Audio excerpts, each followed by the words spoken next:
ಕಳೆದ 100 ವರ್ಷಗಳಲ್ಲಿ ಮಲೆನಾಡು ಕಂಡು ಕೇಳರಿಯದ ಅನಾವೃಷ್ಟಿ ಉಂಟಾಗಿದ್ದು ರಾಜ್ಯ ಸರ್ಕಾರ ಯಾವುದೇ ಕ್ರಮ ಕೈಗೊಳ್ಳದೆ ನಿರ್ಲಕ್ಷ್ಯ ಧೋರಣೆ ತಾಳಿದೆ ಎಂದು ಮಾಜಿ ಉಪಮುಖ್ಯಮಂತ್ರಿ ಕೆಎಸ್ ಈಶ್ವರಪ್ಪ ಹೇಳಿದ್ದಾರೆ. ಸುದ್ದಿಗೋಷ್ಠಿಯಲ್ಲಿ ಮಾತನಾಡಿದ ಅವರು, ರಾಜ್ಯದ 157 ತಾಲೂಕುಗಳಲ್ಲಿ ಅನಾವೃಷ್ಟಿ ಇದೆ. 14 ತಾಲೂಕುಗಳು ತೀವ್ರ ಬರಪೀಡಿತವಾಗಿವೆ. ಕಳೆದ 3 ತಿಂಗಳಲ್ಲಿ 31 ಜನ ರೈತರು ಆತ್ಮಹತ್ಯೆ ಮಾಡಿಕೊಂಡಿದ್ದಾರೆ. ಆದರೂ ಯಾವ ಅಧಿಕಾರಿ ಕೂಡ ರೈತರ ನೆರವಿಗೆ, ರೈತರ ಜಮೀನಿಗೆ ಹೋಗಿಲ್ಲ. ಕೇಂದ್ರ ಸರ್ಕಾರ ಎನ್ಡಿಆರ್ಎಫ್ ಅನುದಾನವನ್ನು ನೀಡಿ ನೆರವಿಗೆ ಬರಬೇಕು ಎಂದು ಸಚಿವ ಜಿ. ಪರಮೇಶ್ವರ್ ಹೇಳಿದ್ದಾರೆ. ಆದರೆ ರಾಜ್ಯ ಸರ್ಕಾರ ಇದುವರೆಗೂ ಎಷ್ಟು ಹೆಕ್ಟೇರ್ ಬೆಳೆ ನಷ್ಟವಾಗಿದೆ ಎಂಬ ವರದಿಯನ್ನು ಸೂಚಿಸಿಲ್ಲ. ಅದಕ್ಕಾಗಿ ವಿಶೇಷ ಪ್ರಯತ್ನವನ್ನು ಮಾಡಿಲ್ಲ. ಕೇವಲ ಹೇಳಿಕೆ ನೀಡಿ ಸುಮ್ಮನಾಗಿದ್ದಾರೆ ಎಂದಿದ್ದಾರೆ. 5-6 ತಿಂಗಳು ಕಳೆದು ಹೋಗಿವೆ. ಕ್ಯಾಬಿನೆಟ್ ಪೂರ್ಣ ಮಾಡಲು ಆಗಿಲ್ಲ. ಕೇಂದ್ರದ ಕಾಂಗ್ರೆಸ್ ನಾಯಕರು ರಾಜ್ಯ ನಾಯಕರನ್ನು ಗಣನೆಗೆ ತೆಗೆದುಕೊಂಡಿಲ್ಲ. ಸ್ವತಃ ಎಐಸಿಸಿ ಅಧ್ಯಕ್ಷರಾದ ಮಲ್ಲಿಕಾರ್ಜುನ್ ಖರ್ಗೆ ಅವರು ನಿನ್ನೆ ಬೆಂಗಳೂರಿಗೆ ಬಂದಿದ್ದು ಸಂಪುಟ ವಿಸ್ತರಣೆ ಬಗ್ಗೆ ನನಗೇನು ಗೊತ್ತಿಲ್ಲ, ದೆಹಲಿಯಿಂದ ಬಂದವರಿಗೆ ಕೇಳಿ ಎನ್ನುತ್ತಿದ್ದಾರೆ. ಅನೇಕ ಜಿಲ್ಲೆಗಳಲ್ಲಿ 81% ಮಳೆ ಕೊರತೆಯಾಗಿದೆ. ಮಳೆ ಇಲ್ಲದೆ ಬಿತ್ತನೆ ನಾಶವಾಗಿದೆ. ರೈತರು 1.5 ಲಕ್ಷ ರೂಪಾಯಿ ಬೆಲೆ ಬಾಳುವ ರಾಸುಗಳನ್ನು 50,000 ರೂಪಾಯಿಗಳಿಗೆ ಮಾರುತ್ತಿದ್ದಾರೆ. ಅವುಗಳು ಕಸಾಯಿಖಾನೆಗೆ ಹೋಗುತ್ತಿವೆ. ಜಾನುವಾರುಗಳಿಗೆ ಮೇವಿಲ್ಲ. ಇಷ್ಟೊಂದು ಬೇಜವಾಬ್ದಾರಿ ಸರ್ಕಾರ ರಾಜ್ಯದ ಇತಿಹಾಸದಲ್ಲಿ ಕಂಡಿಲ್ಲ ಎಂದರು. ಸಿಂಗಾಟಲ್ಲರೂ ಏತ ನೀರಾವರಿಯಿಂದ ಸಂಗ್ರಹಿಸಿದ ನೀರು ತಡೆಗೋಡೆ ಬಿರುಕು ಕಂಡಿದ್ದರಿಂದ 3.5 ಟಿಎಂಸಿಯಷ್ಟು ನೀರು ಪೋಲಾಗಿದೆ. ಜನ ದಂಗೆ ಏಳುವ ಮುಂಚೆಯೇ ಸರ್ಕಾರ ಎಚ್ಚೆತ್ತು ಸಮರೋಪಾದಿಯಲ್ಲಿ ಬರ ನಿರ್ಮೂಲನೆಗೆ ನೆರವಾಗಬೇಕು. ಕೂಡಲೇ ಸಂಪುಟ ವಿಸ್ತರಣೆ ಮಾಡಬೇಕು. ಜಿಲ್ಲಾ ಉಸ್ತುವಾರಿ ಸಚಿವರನ್ನು ನೇಮಿಸಿ ರೈತರ ನೆರವಿಗೆ ಧಾವಿಸಬೇಕು ಎಂದು ಆಗ್ರಹಿಸಿದ್ದಾರೆ.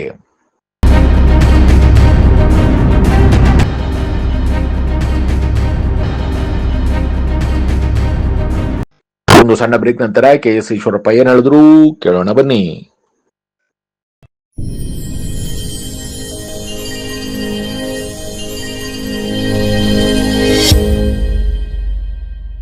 ಹಳೆಯ ನಾಣ್ಯ, ನೋಟು ಸಂಗ್ರಹಿಸುವ ಹವ್ಯಾಸವಿದೆಯೇ? ನಿಮ್ಮ ಹವ್ಯಾಸಗಳೇ ಸೈಬರ್ ವಂಚಕರ ಬಂಡವಾಳ. ಅಜಾಗರೂಕತೆ ಕೆಲವು ವೇಳೆ ನಮ್ಮನ್ನು ಆರ್ಥಿಕ ಸಂಕಷ್ಟಕ್ಕೆ ದೂಡ್ತವೆ. ವಂಚಕರು ಹಳೆಯ ನಾಣ್ಯಗಳಿಗೆ ಲಕ್ಷಾಂತರ ರೂಪಾಯಿ ಕೊಡೋದಾಗಿ ಸುಳ್ಳು ಜಾಹೀರಾತು ನೀಡುತ್ತಾರೆ. ಕುತೂಹಲದಿಂದ ಆ ಲಿಂಕ್ ಕ್ಲಿಕ್ ಮಾಡಿದ ಕೂಡಲೇ ವಂಚನೆಯ ಮೊದಲ ಹಂತ ಶುರು. ವಂಚನೆಯನ್ನು ನಿಜವೆಂದು ಬಿಂಬಿಸಲು ಹಳೆಯ ಕಾಯಿನ್ಗಳೇ ಫೋಟೋ ಒಕ್ಕು ಅಪ್ಲೋಡ್ ಮಾಡಿಸ್ಕೊಂಡು ನಂತರ ಅದಕ್ಕೆ ಕೋಟ್ಯಾಂತರ ರೂಪಾಯಿ ಮೌಲ್ಯ ಇದೆ ಎಂದು ನಂಬಿಕೆ ಹುಟ್ಟಿಸ್ತಾರೆ. ಮೊದಲು registration fees, tax, processing charge ಎಂದು ಮುಂಗಡವಾಗಿ ಹಣ ಪಾವತಿಸಲು ಹೇಳಿ ನಿಮ್ಮಿಂದ ಹಣ ದೋಚುತ್ತಾರೆ. ಆದ್ದರಿಂದ ಇಂತಹ ವಂಚನೆಗಳಿಗೆ ಬಲಿಯಾಗಬೇಡಿ.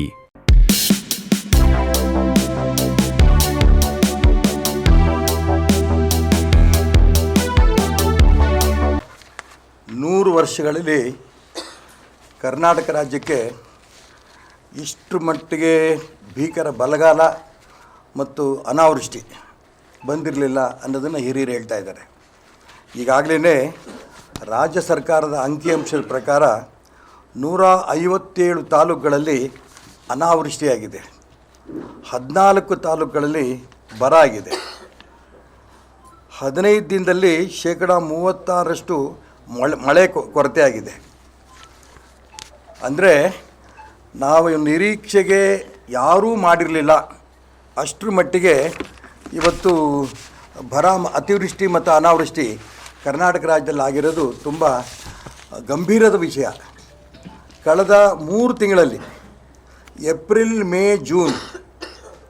ಜೂನ್ ಕೊನೆ ತನಕ ರಾಜ್ಯ ಸರ್ಕಾರದ ಅಂಕಿಅಂಶದ ಪ್ರಕಾರ 31 ಜನ ರೈತರು ಆತ್ಮಹತ್ಯೆ ಮಾಡಿಕೊಂಡಿದ್ದಾರೆ. 31 ಜನ ರೈತರು ಆತ್ಮಹತ್ಯೆ ಮಾಡಿಕೊಂಡಿದ್ದಾರೆ.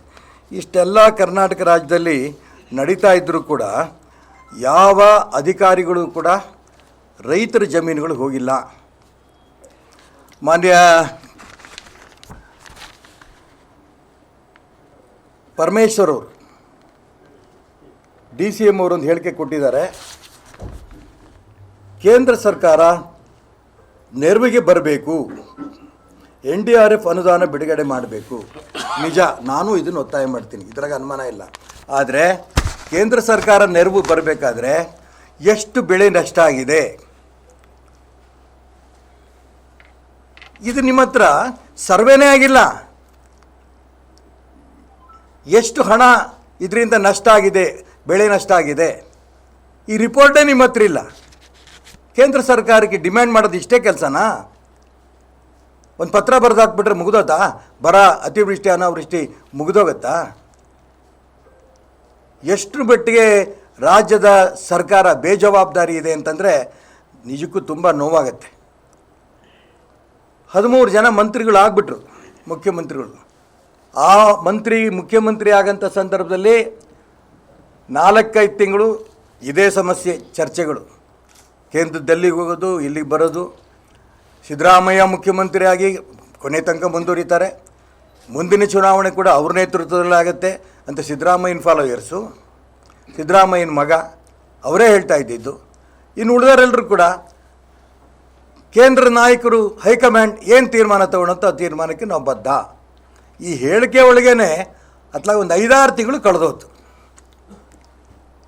ಇವರೇನೋ ಮುಖ್ಯಮಂತ್ರಿ ಆದರು.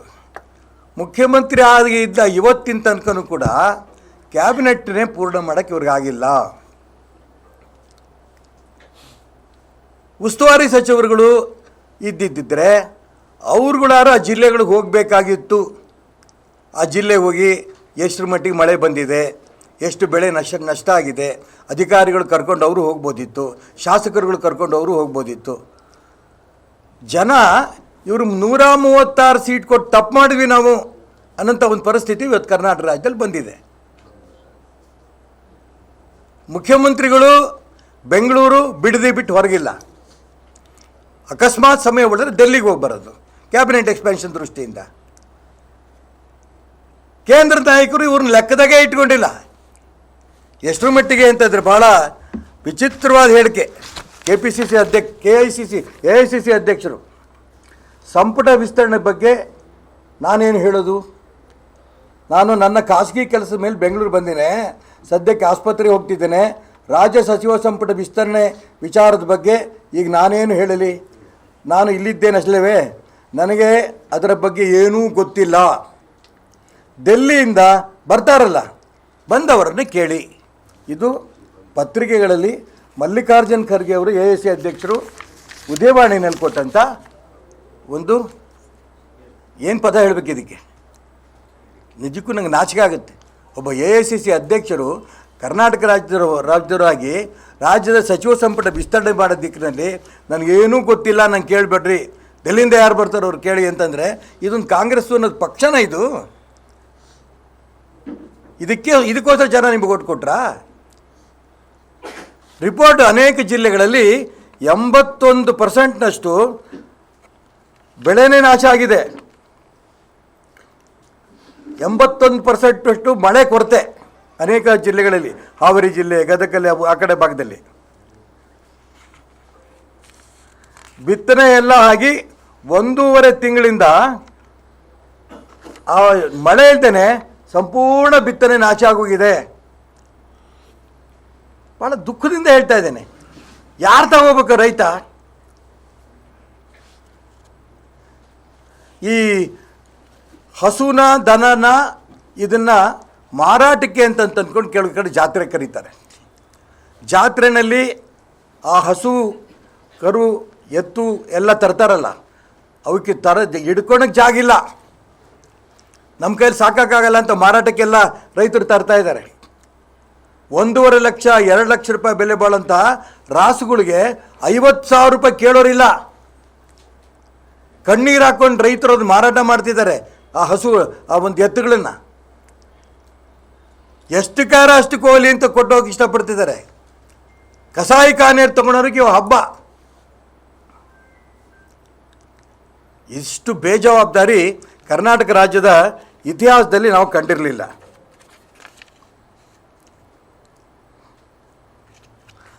ಆ ರೈತರ ಹಸುಗಳಿಗೆ, ಜಾನುವಾರುಗಳಿಗೆ ಮೇವಿಲ್ಲ, ಹಸಿರು ಮೇವಿಲ್ಲ, ಒಣಮೇವೂ ಇಲ್ಲ. ಇಂಥ ಒಂದು ಪರಿಸ್ಥಿತಿ ಕರ್ನಾಟಕ ರಾಜ್ಯದ ಇತಿಹಾಸದಲ್ಲಿ ಬಂದಿರಲಿಲ್ಲ ಅಂತ ಎಲ್ಲ ಹೇಳ್ತಾ ಇದ್ದಾರೆ. ಈಗ ನಾನು ಹೇಳೋದು ಇಷ್ಟೇ, ರಾಜ್ಯ ಸಚಿವ ಸಂಪುಟ ಯಾವಾಗತ್ತೆ ಗೊತ್ತಿಲ್ಲ. ಮುಂಚೆ ಹೇಳಿದ್ರು ಅಧಿವೇಶನದ ಮುಂಚೆ ಆಗಲ್ಲ, ಅಧಿವೇಶನ ಆದಮೇಲೆ ಅಂತ. ಆ ರಾಜ್ಯದ ಉಸ್ತುವಾರಿ ಹೇಳ್ತಾರೆ, ಮರ್ಯಾದೆ ಉಳಿಸ್ಕೊಳಕ್ಕೆ ಅಧಿವೇಶನದ ಮುಂಚೆ ನಾವು ಮಾಡ್ತೀವಿ. ಇನ್ನು ಎಷ್ಟು ದಿನ ಅದೇ ಅಧಿವೇಶನಕ್ಕೆ? ಏನು ನಿಮಗೆ ತೊಂದರೆ? ಪತ್ರಿಕೆಗಳು ಬರ್ತಾ ಇದೆ, ಸಿದ್ದರಾಮಯ್ಯನವ್ರದ್ದು ಒಂದು ಲಿಸ್ಟು, ಮಂತ್ರಿಗಳಾಗೋದಕ್ಕಿಂತ ಒಂದು ಲಿಸ್ಟು, ಡಿ ಕೆ ಶಿವಕುಮಾರ್ ಒಂದು ಪಟ್ಟಿ. ಇದು ಕಾಂಗ್ರೆಸ್ ಪಕ್ಷನಾ? ಡಿ ಕೆ ಶಿವಕುಮಾರ್ ಬರ್ಕೊಟ್ಬಿಡಿ, ಇಲ್ಲ ಸಿದ್ದರಾಮಯ್ಯ ಬರ್ಕೊಟ್ಬಿಡಿ. ಕೇಂದ್ರ ನಾಯಕರು ಹೈಕಮಾಂಡ್ ತೀರ್ಮಾನಗಳು ಬದ್ಧ ಅಂತ ಹೇಳ್ತಿದ್ರಲ್ಲ, ಹೈಕಮಾಂಡ್ ಇವರಿಬ್ಬರನ್ನು ಕೂರಿಸ್ಕೊಂಡು ತಲೆ ಮೇಲೆ ತಟ್ಟಿ ಒಪ್ಕೊಳ್ಳಿ ಇದನ್ನ ಅಂತ ಹೇಳಕ್ಕೆ ಬರೋಲ್ಲ ಇವರಿಗೆ.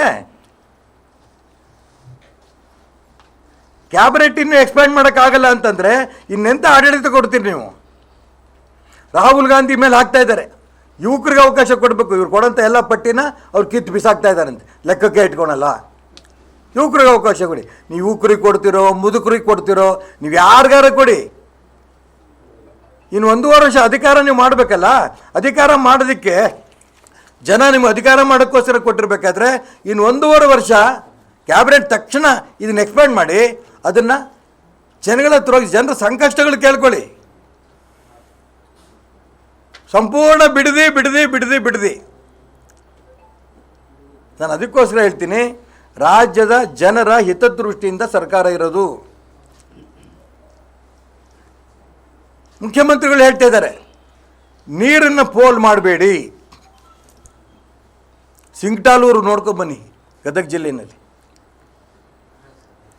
ಶಿವಮೊಗ್ಗದಿಂದ ಹೋಗ್ತಾರಂತ ತುಂಗಭದ್ರಾ ನೀರು ಅಲ್ಲಿ ಸಿಂಗ್ಟಾಲೂರು ನೀರಾವರಿ ಜಾಗದಲ್ಲಿ ಒಂದಿಷ್ಟು ಸ್ಟೋರ್ ಮಾಡಿದ್ರು. ಈಗ ನೀರಾವರಿಗೆ ಕಿತ್ಕೊಂಡೋಗಿದೆ ಅದು. ಕಂಪ್ಲೀಟ್ ನೀರು ಪೋಲು, ಹತ್ತತ್ರ 3.5 TMC ನೀರು. ಯಾರು ಹೇಳೋರಿಲ್ಲ, ಕೇಳೋರಿಲ್ಲ. ಒಂದು ಸರ್ಕಾರ ಬದುಕಿದ್ರೆ ತಾನೇ ಇದಕ್ಕೆಲ್ಲ ಗಮನ ಕೊಡೋದು. ನಾನು ಅದಕ್ಕೋಸ್ಕರ ತುಂಬ ನೊಂದು ಹೇಳ್ತೇನೆ, ಜನ ದಂಗೆ ಹೇಳೋಕ್ಕಿಂತ ಮುಂಚೆ ತಕ್ಷಣ ಸಚಿವ ಸಂಪುಟವನ್ನು ವಿಸ್ತರಣೆ ಮಾಡಿ ಇದನ್ನು ಜನರ ಒಂದು ಸಮಸ್ಯೆಗಳು ಪರಿಹಾರ ಮಾಡೋ ದಿಕ್ಕಿನಲ್ಲಿ ಗಮನ ಕೊಡಬೇಕು. ಮತ್ತು ರೈತರ ಜಮೀನುಗಳಿಗೆ ಹೋಗಿ ಇಡೀ ರಾಜ್ಯದಲ್ಲಿ ಎಲ್ಲಿ ಅತಿವೃಷ್ಟಿ ಇದೆ, ಎಲ್ಲಿ ಅನಾವೃಷ್ಟಿಯಾಗಿದೆ, ಎಷ್ಟು ಬೆಳೆ ನಷ್ಟ ಆಗಿದೆ, ಇದನ್ನೆಲ್ಲವೂ ಸರ್ವೆ ಮಾಡಿಸಿ ಕೇಂದ್ರ ಸರ್ಕಾರಕ್ಕೆ ಕಳಿಸಿ. ಕೇಂದ್ರ ಸರ್ಕಾರಕ್ಕೂ ನಾನು ಒತ್ತಾಯ ಮಾಡ್ತೇನೆ, ಈ ದಿಕ್ಕಿನಲ್ಲಿ ನೀವು NDRFನ ಹಣವನ್ನು ದಯವಿಟ್ಟು ಬೇಗ ಕಳಿಸಿ. ಇದು ನನ್ನ ಒತ್ತಾಯ.